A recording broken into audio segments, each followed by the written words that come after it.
have to start today with a confession. And it's a bit embarrassing, considering what we do here. We're supposed to be about unpacking efficiency and knowledge. But I think it just sets the stage perfectly for what we are about to dig into. Oh, this sounds ominous. What did you do? Or, knowing you, what did you not do? It's definitely a not doing situation. So last night, I had this rare window of actual free time. A miracle. A total miracle. The kids were asleep. Emails were finally answered.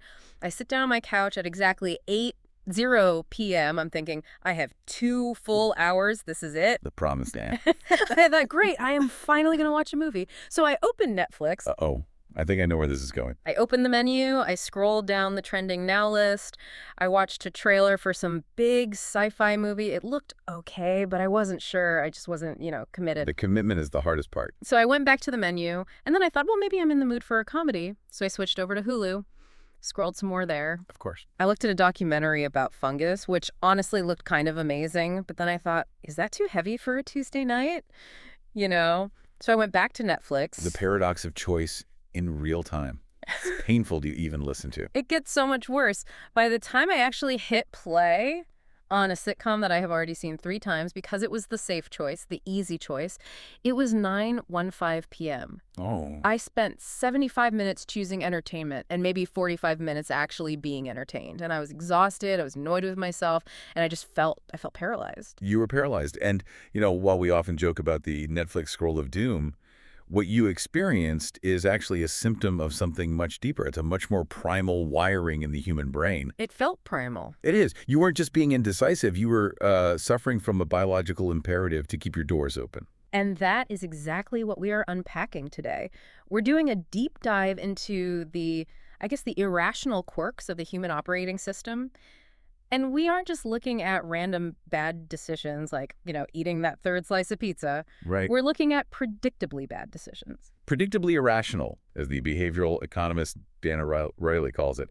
And we have a huge stack of research for today, a lot of it focusing on these fascinating experiments from MIT and, the whole behavioral economics field. And they expose these 2 massive glitches in how we function. Glitches is the perfect word. I mean, when you read through this material, it really feels like bad coding in our brains. It really does. So we have 2 main themes on the docket. First, we are tackling this keeping doors open fallacy. And this explains why I can't pick a movie, why you can't declutter your calendar, and why we obsessively hoard options even when it costs us actual money and happiness. And the second theme is arguably even stranger. It's called the expectation effect. This covers the other side of the coin.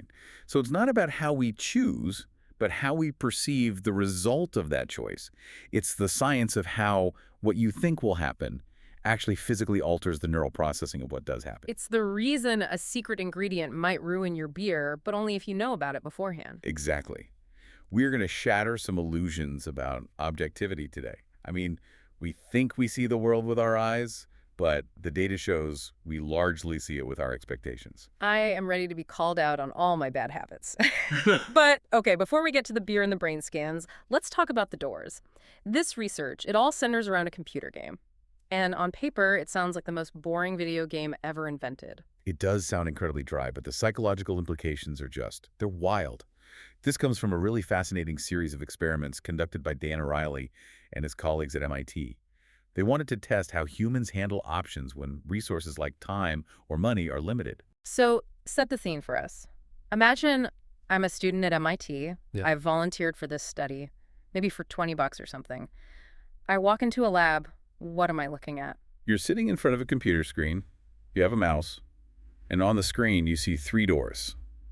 A red door, a blue door, and a green door. That's it. Simple geometry. No dragons, no spaceships. Just doors. Just doors. And your goal is to make as much money as possible. You're given a budget of clicks. Let's say you have 100 clicks total for the entire session. Okay, a limited resource. Right. Every time you click on a door, you enter that room. And once you're inside that room, you can click again. And every click inside generates a small cash payout. So it's a bit like a slot machine. Click, get money. It's similar. But here's the key. The payouts in each room are different. They vary, but they're somewhat consistent. So one room might be a low payer, giving you an average of, say, 3 cents per click. Right. Another room might be a bit better. It might vary between 4 and 6 cents. And the third might be a total dud, only paying out 1 or 2 cents. Okay, so this is a discovery problem. It's an information game. When I start, I don't know which door is the best. I have to spend some of my 100 clicks exploring to figure out which room is the gold mine. Correct. You have to sample the data. You have to spend some of your limited budget just to gather information before you can start maximizing your earnings. So if I'm being a rational actor, if I'm Mr. Spock playing this game, the strategy seems pretty obvious. I'd click the red door a few times, get an average, click the blue door a few times, get that average, click green. Right. And once I identify the winner, let's say it's blue, I just camp out there. I completely ignore the other two doors and just click blue till my turns run out. That's how you win. Precisely. That is the rational algorithmic approach. You explore, then you exploit, you maximize. Yeah. And in the control group of this experiment, that is exactly what they saw happen. The researchers highlight a participant they nicknamed Albert. Good old Albert, the model student, the rational human. Albert was the model of efficiency. He did exactly what you described. He sampled all 3 doors. He figured out fairly quickly that the blue door had the highest expected value. Let's say it was averaging about 5 cents a click. The others were lower. So what did he do? So Albert stopped clicking the others. He just sat in the blue room and click, click, click. He maximized his profit. He walked out with the most money possible. Go, Albert. But I have a feeling we wouldn't be doing a deep dive if everyone was like Albert. No, we absolutely would not. Albert is the exception that proves the rule. Because then the researchers introduced a twist. A very sinister little rule change that was designed specifically to trigger our anxiety. Okay, I'm ready. What was the twist? In the next version of the game, the doors could die. If a door wasn't clicked on within 12 turns, it would start to shrink a little bit. Oh. If you ignored it for another click, it shrank more. And eventually, if you didn't click on it to refresh it, it would vanish from the screen forever. You could never enter that room again. Oh, I hate that. I physically hate that. That gives me stress just hearing it. Why? I mean, what's the feeling? It's that use it or lose it pressure. It's finality. Yeah. Even if I know the red door is mediocre, the idea of it being gone, permanently gone, that gives me anxiety. It's closing off a possibility. And that is the exact human flitch the researchers wanted to test. So enter our next participant, who the study refers to as Sam. Okay, Sam, don't be like me on Netflix, Sam. Well, Sam starts just like Albert. He explores. He figures out pretty quickly that the blue door is the best payer. So logically, he should just stay in the blue door. I mean, who cares if the red door vanishes? It pays less anyway. Why would you ever want to go back to a room that pays you less money? That is the logic. But that is not what Sam does. Sam is in the blue room. He's clicking away, making good money. But out of the corner of his eye, on the screen, he sees the red door shrinking. The countdown timer. It's getting tiny. One more click, and it's gone forever. Sam panics. He jumps out of the high-paying blue room and clicks on the red door. Just to save it. Not even to make money, just to keep it from disappearing. Just to save it. The door pops back up to its full size. The timer is reset. But now, while he was over-saving the red door, the green door has started shrinking. Oh my gosh. So he has to run over and save the green door. Exactly. And while he's saving green, blue is now shrinking, so he has to rush back to blue. The researchers describe Sam's behavior on the screen as looking like a harried parent rushing 3 kids between soccer, piano, and karate. He's just running around the screen like a maniac. I feel so attacked. That is literally my Saturday. I spend half my weekend running errands I don't really need to do just to keep things maintained instead of actually relaxing or doing the one thing I really want to do. And here is the kicker. Because Sam was spending so much time and so many of his precious clicks just switching doors, and because every time he switched he had to spend a click in a lower-paying room just to save it, he ended up making significantly less money. How much less? About 15% less than the people who just let the doors close. Wow. Okay, let's just pause on that for a second. He paid a 15% tax on his earnings. And he paid that tax for what? For the privilege of keeping an option open that he already knew was a bad option. That is the critical, irrational point. He didn't need the red door. He had already done the math. He had established it was inferior. But the psychological pain of seeing it vanish was so much weightier than the logical pleasure of getting the extra money. This feels like it connects to loss aversion, right? The work of Kahneman and Tversky. It is, absolutely, but it's the specific flavor of it. It's not just about losing what you already have. It's about losing the potential of what you might have in the future, even if that potential is tiny. It's the hoarding of opportunity. It sounds exactly like me with my browser tabs. I mentioned Netflix, but my web browser's way worse. I probably have 50 tabs open on my laptop right now. 50. At least. And I am not reading 50 tabs. I know I'm not. One of them is an article I saved about 17th century weaving techniques. Weaving techniques. I am never, ever going to read that article, but I can't close it. Why can't you close it? What's the thought process? Because, well, what if I need it? What if 6 months from now, I have a sudden burning desire to understand old-timey looms, and I can't find that specific article again? I'm keeping the door open. And what's the cost of keeping that door open? My computer runs slow as molasses. I can't find the tabs I actually need for work, and I feel visually cluttered and just stressed every time I look at the top of my screen. Exactly. That is the 15% tax. You are paying a performance tax on your computer and a cognitive tax on your own brain, all to avoid the tiny momentary pain of clicking X. It's so irrational when you put it that way, but the researchers didn't stop there, did they? They wanted to see just how stubborn this behavior really was. Oh, yeah. They essentially tried to bully the students into being rational. Right. They thought, okay, maybe the students just don't realize how much this switching is actually costing them. So they introduced a direct financial penalty. A fine. A fine. They started charging 3 cents every time you click to switch doors. Okay, so now indecision isn't just an opportunity cost. It's a direct fee. You are literally losing money to switch. Yes, a direct punch to the digital wallet. And guess what happened? Surely they stop switching. I mean, if I have to pay to be indecisive, I'm going to stop being indecisive pretty quickly. They still switched. They were willing to pay the penalty just to keep the doors from disappearing. They effectively paid real money to avoid the emotional pain of a closing door. That is just wild. It's completely irrational. It's like paying a fee to keep expired coupons in your wallet. A perfect analogy. Yeah. But it gets worse. The researchers thought, okay, maybe it's an information problem. Maybe they think the red door might suddenly turn into a jackpot room if they just wait long enough.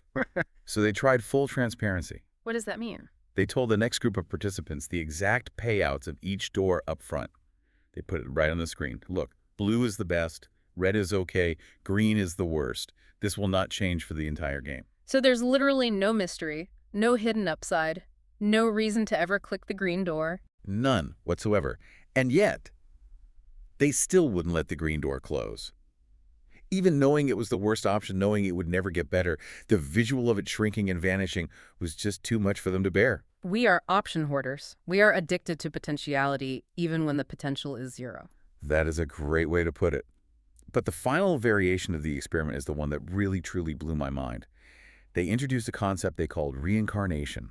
Reincarnation, like zombie doors? What is that? In this version of the game, if a door disappeared, it wasn't gone forever. You could bring it back at any time with a single click. No. So there was literally zero permanent loss. If you let the red door vanish and you decided 10 clicks later you really wanted to see it, just click the empty space and poof, it's back on the screen. Okay, so surely in this scenario, people finally relax. They must have just focused on the best door because they knew they could get the others back if they really, truly needed them. The risk is completely gone. You would think so. A rational actor would say, great, I'll ignore these until I need them. Yeah. But no. Unbelievably, the participants still wasted their clicks, keeping the doors physically open on the screen. But why? They couldn't even tolerate the temporary loss of visibility of the option. The mere act of having to click to bring it back was too much of a barrier. That is profoundly stupid. I mean, I say that, but I know deep down I would do it. Even if I know I can reopen a browser tab for my history, I still keep it open. Why? What is happening in our wiring that makes us do this? Well, the researchers and a lot of the sociologists who have looked at this point to a few things, philosophically, they often reference Erich Fromm. Are you familiar with him? The name rings a bell. Mid-20th century, a psychologist or philosopher. Yes, exactly. He wrote a really seminal book back in 1941 called Escape from Freedom. Now, you have to think about the context. Yeah. 1941, the world is at war. Totalitarianism is rising everywhere. And Fromm is writing about the burden of democracy. The burden of freedom, that sounds counterintuitive. It does, but it's directly relevant. Fromm argued that in a modern democracy, people aren't suffering from a lack of opportunity, which was the historical human condition for thousands of years. We are suffering from a dizzying, paralyzing abundance of it. So much freedom. Right. He argues that we have this pervasive, gnawing fear that if we don't do everything, if we don't see all 1,000 things to see before we die, then we've somehow failed. If we stop at number 999, we missed out. We've shifted from freedom from tyranny to freedom to do everything, and the latter is actually a huge psychological weight. It's FOMO. It is the original philosophical definition of fear of missing out. It is. When you have too many options, every choice you make is also a rejection of 1,000 other choices, and that hurts. We see this play out in real life constantly. The source material talks about a student they called Dana. Right, the dating dilemma. Tell us about Dana. So Dana was a subject in one of Dan Ariely's observations. She was a student, and she was in this classic dating pickle. She had two suitors. Let's just call them Bachelor A and Bachelor B. The classic bachelor scenario. Bachelor A was, well, he was not great. The relationship was wilting. They didn't have much in common. The spark was totally gone. It was clearly a green door. Yeah. A low payout room. Okay, the dud. Exactly. Bachelor B, on the other hand, was a great prospect. He was charming, smart, really into her. A definite blue door, high payout. So she should just focus on Bachelor B. Logically. Right. But Dana kept putting energy into the bad relationship with Bachelor A. She kept answering his texts, kept agreeing to hang out, basically keeping it on life support. Why? Because she couldn't close the door. Her thinking was, well, what if Bachelor B doesn't work out? I need a backup plan. But the irony is, by spending all that time and emotional energy on the backup, she was making herself less available and less emotionally present for the good guy. She was jeopardizing the high payout to save the low payout. She was Sam. She was running back to click the red door while the blue door was shrinking. And we do this in shopping, too. You see it all the time. Have you ever bought something on sale just because it was on sale? Oh, absolutely. I might never get this cashmere sweater for 40% off again, even though I live in Florida and I literally never wear sweaters. It just sits in my closet. That is a closing door.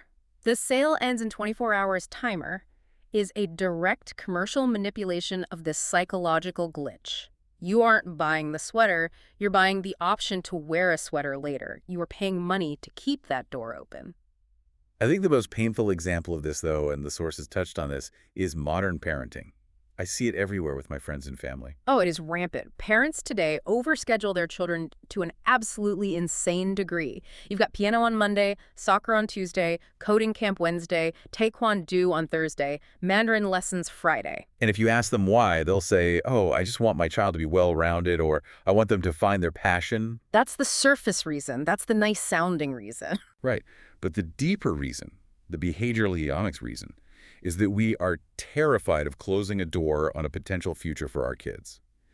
If we stop piano lessons, we are closing the door on them becoming a concert pianist. If we stop soccer, we close the door on a potential athletic scholarship. So instead of letting them get really good at one thing they actually love, we force them to keep all the doors slightly ajar.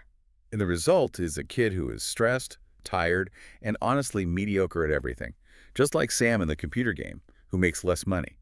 By trying to keep every future possible, we dilute the quality of their actual present. That is a harsh but very real truth. It reminds me of the congressional example from the notes. It talks about gridlock in government. Yes, this is a fascinating application of the theory on a macro scale.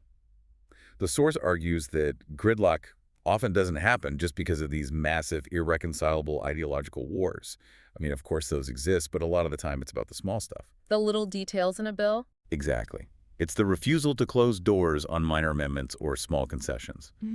A bill might be 90% good for everyone involved, but one senator will fight to the death to keep a specific tiny provision alive. Not because it's critical, but because giving it up feels like a loss. They can't let that one little door close. And it's the inability to close those small doors that jams up the big door of the entire legislation. It all grinds to a halt. It's the donkey problem. What's the donkey problem? You know, the parable of Buridan's ass. Ah, yes. John Buridan, the 14th century philosopher. It's the perfect metaphor for all of this. So tell the story for anyone who hasn't heard it. Okay, so imagine a donkey. A very hungry, very thirsty donkey. And he's standing in a field exactly halfway between two identical stacks of hay. The options are perfectly balanced. Perfectly. Two piles of hay. Identical quality, identical size, equidistant from the donkey. So the donkey looks to his left, he looks to his right. He tries to find a rational reason, any reason at all, to choose one haystack over the other. But there is no reason. They're exactly the same. Correct. And because he's a perfectly rational donkey, he cannot make a choice without a reason. So he stands there, and he thinks, and he stands there. And eventually, he starves to death right in the middle of a field of abundance. He dies because he refused to pick a door. Which brings me right back to my digital camera fiasco a few years ago. You mentioned this in the intro. You spent months deciding. 3 months. 3 entire months. I had narrowed it down to 2 cameras, camera A and camera B, and they were almost identical. Same megapixels, same price point, same brand tier. One had slightly better video quality, the other had slightly better battery life. Two very nice, very similar haystacks. And I stood right in the middle. I read every review online. I watched hours of YouTube comparison videos. I even made a spreadsheet, which I am deeply ashamed to admit. Oh, spreadsheet means it's serious. And what was the real cost of all that indecision? Well, during those 3 months, my sister got married, and I took photos on my old phone. I went on a trip to the coast, took photos on my phone. So the joy cost of having no camera for 3 months was massive. You missed capturing memories. Huge. Far more valuable than the, 5% difference between the cameras. And the technical difference between the cameras was, minimal in the end. Completely negligible. Honestly, in the real world, I probably wouldn't even notice the difference in battery life or video smoothness. This is the lesson. The cost of not choosing is almost always higher than the cost of picking the wrong door. Even if you had picked the slightly worse camera, you would have been so much happier than you're having no camera at all. So the solution is, what? We just have to be ruthless and close doors? We have to actively, intentionally slam them shut. Yeah. And it is painful. It goes against our wiring. The source material quotes Rhett Butler from Gone with the Wind. A classic. It's that final scene. He's finally leaving Scarlett, and she's begging him, where shall I go? What shall I do? She wants options. She wants him to keep the door to their relationship open, even just a crack. And he says, frankly, my dear, I don't give a damn. That is the sound of a door being emphatically and permanently closed. And we need to do that in our own lives. We need to quit the useless committees that drain our time. We need to stop sending holiday cards to people we haven't seen in 10 years. We need to choose the camera. Choose the camera, flip a coin if you have to, and move on. Flip a coin. Is that really the expert advice? If the options are that close, absolutely. Because the decision itself is less important than the act of deciding. Once you choose, you can finally move forward. Frankly, my dear, I don't give a damn. I'm going to say that to my browser tabs later tonight. Please do. You'll feel so much lighter. Okay, so that covers how we choose, or rather how we fail to choose. We hoard options because we are terrified of loss. But I want to pivot now to the other side of our deep dive today. Let's say I finally pick a door. I buy the camera. I choose the movie. How do I know if I actually like it? Well, the simple answer is you look at the photo or you watch the movie and you react. Your senses tell you. But is it really that simple? Is it objective? The research says no, not even close. This is where we shift from the irrationality of options to the irrationality of perception. This is the expectation effect. And the source starts with a great analogy about sports fans. And this one really hits home because I have had this exact argument with people 100 times. Right. So imagine a football game. The Eagles versus the Giants. A really controversial play happens. A receiver catches the ball right on the sideline. Depending on who you ask, that ball was either clearly in bounds or clearly out of bounds. There's no middle ground. And we usually just dismiss that as bias. We say, oh, the Giants fan is just lying to himself because he wants his team to win. But the research suggests something much deeper is at play. It's not that they're lying. It's that they genuinely see different things. Wait, you mean their eyeballs are sending different signals to their brains? I mean, their brains are processing the identical visual data in completely different ways. The Eagles fan expects the catch to be good. That expectation acts as a primer for their visual cortex. They literally, physically see the player's toes land in bounds. And the Giants fan? The Giants fan expects the opposite. And their brain highlights the data that confirms that. They see the player's heel hit the white line.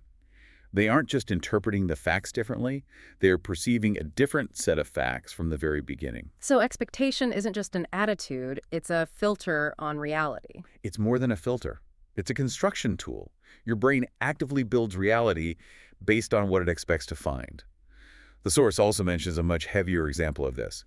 A story about a foreign correspondent in Belfast during the Troubles. Yeah, this one was intense. There was an assassination of a prison governor, a horrific, violent event. But when the correspondent interviewed members of the IRA, they described the event as a clear, strategic military victory, a noble and necessary step forward for their cause. And the British press and government? They saw the exact same event as a savage, barbaric act of terrorism that was proof that peace talks were futile and the IRA needed to be crushed. Same event, same facts, two completely different, mutually exclusive realities constructed around it. Exactly. And this happens in our politics and our relationships and performance reviews at work. But the researchers at MIT, they wanted to test this in its purest form. They wanted to strip away all the politics and religion and tribalism and test it on something purely sensory. Something you can taste and measure. Exactly. So they chose beer. Specifically, beer served at the Muddy Charles, which is the on-campus pub at MIT. I just love that they have a pub called the Muddy Charles. It sounds so perfectly academic and unappealing. So what was the experiment they ran there? They wanted to see if expectations could physically alter the taste of a beverage. So they set up a simple taste test with two options, beer A and beer B. And what were the beers? Beer A was just standard, run-of-the-mill Budweiser, nothing fancy, but beer B was special. They called it the MIT Brew. What was in the MIT Brew? It was Budweiser laced with 2 drops of balsamic vinegar per ounce. Vinegar in beer, that sounds absolutely terrible. Heard that thought. Why do you say it sounds terrible? Because vinegar is sour. It's acidic. It's for salad dressing. It's not for drinking. My brain just rejects that combination. That is your expectation talking. But think about it. Sour beers are a huge trend right now. Lambics, goses, acidity can actually cut through the heaviness of a lager and make it more interesting. Okay, fair point. Maybe I'm being close-minded. My expectation is already set. Exactly. So they ran 3 different scenarios to test how information changes taste. In scenario 1, it was a totally blind taste test. Mm. The students had no idea what was in the cups. They just tasted beer A and beer B and said which they preferred. And what was the verdict? The vast majority preferred the MIT Brew. The vinegar one. You're kidding. Not at all. Apparently, a tiny bit of balsamic vinegar adds a nice complexity, a little tartness, that lifts the flavor of a generic lager. Without the label, without the vinegar baggage, people genuinely loved it more. Okay, so chemically it tastes good. Point proven. What's scenario 2? Scenario 2. This is the informed upfront group. The researchers told the students, okay, in this cup is Budweiser.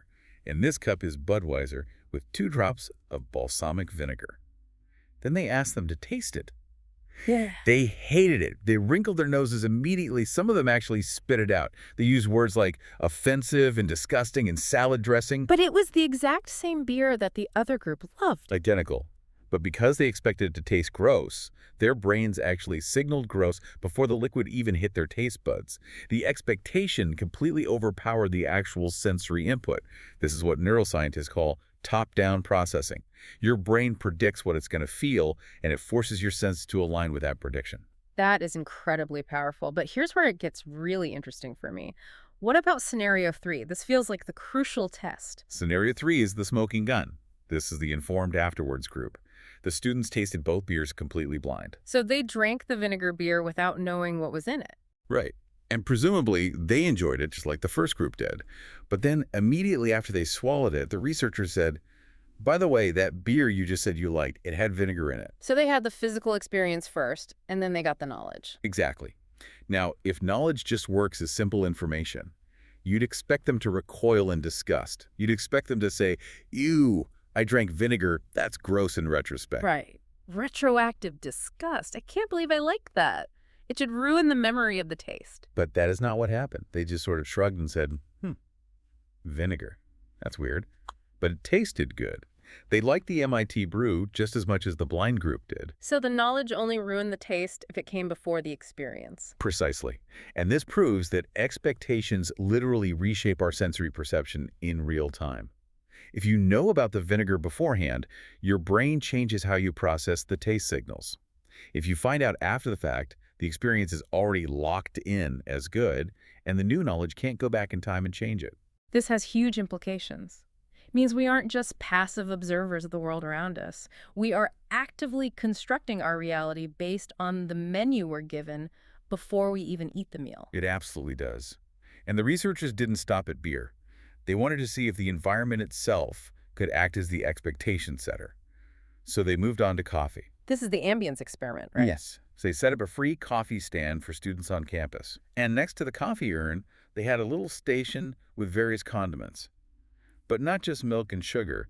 They had some really weird stuff. Like what? Cloves, nutmeg, orange peel, and even sweet paprika. Paprika in coffee. I consider myself an adventurous coffee drinker, but that's a hard pass. And you aren't alone. As you can imagine, almost nobody actually used the weird condiments. But the experiment wasn't about whether they used them.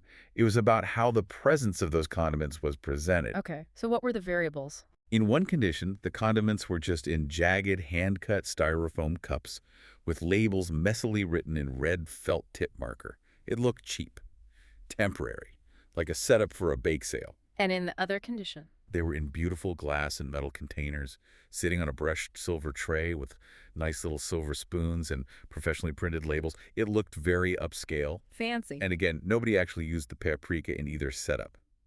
But after seeing the station, the students then drank the coffee, which was identical standard-issue cafeteria coffee in both setups.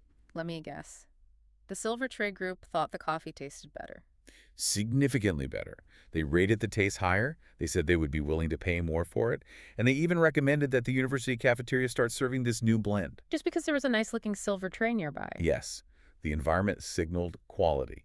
The brain went, oh, look at these fancy orange peels in this nice tray. This must be a sophisticated high-end coffee experience. And so when the mediocre coffee hit the tongue, the brain released the chemicals for delicious. It's the halo effect. The environment looked upscale, so the coffee itself must be upscale. Exactly. The ambience of the condiments completely altered the taste of the coffee. And we see this in the real world all the time, especially in the catering industry.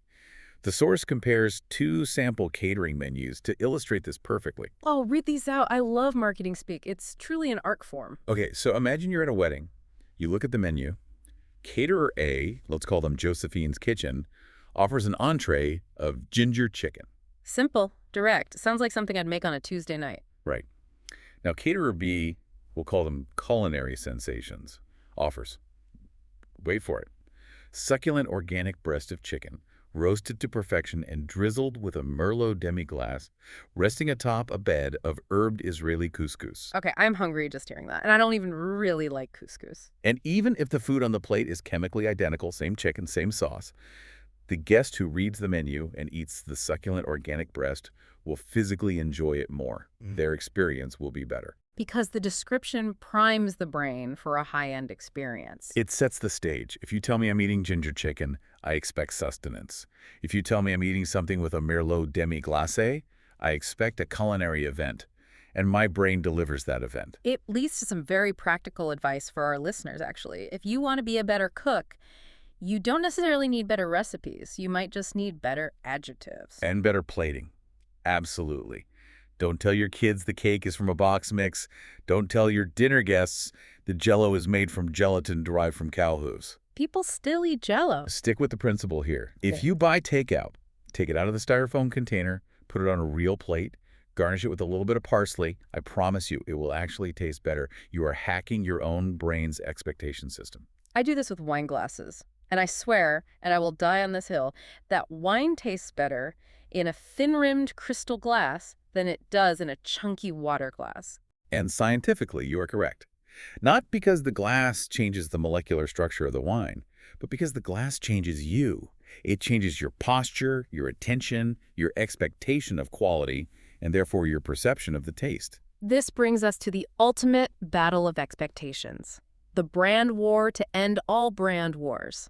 Coke versus Pepsi. The Pepsi Challenge, a classic of marketing history. For anyone who doesn't remember this, remind us what happened there. Back in the 70s and 80s, Pepsi ran this massive, very successful ad campaign showing that in blind taste tests, more people preferred the taste of Pepsi. It's a bit sweeter, right? Yes, Pepsi has a slightly higher sugar content and a burst of citrus flavor. In a small sip test, that initial sweetness usually wins. So blindly, people consistently pick Pepsi. But Coke was still the market leader by a mile. People bought Coke. Right. When people could see the can, they preferred Coke. And this drove researchers crazy for years. Why the disconnect? Is it just loyalty? Is it just habit? So a group of neuroscientists decided to settle it once and for all. They put people into an fMRI machine, a brain scanner, to see what was actually happening under the hood. This is the part that just blows my mind.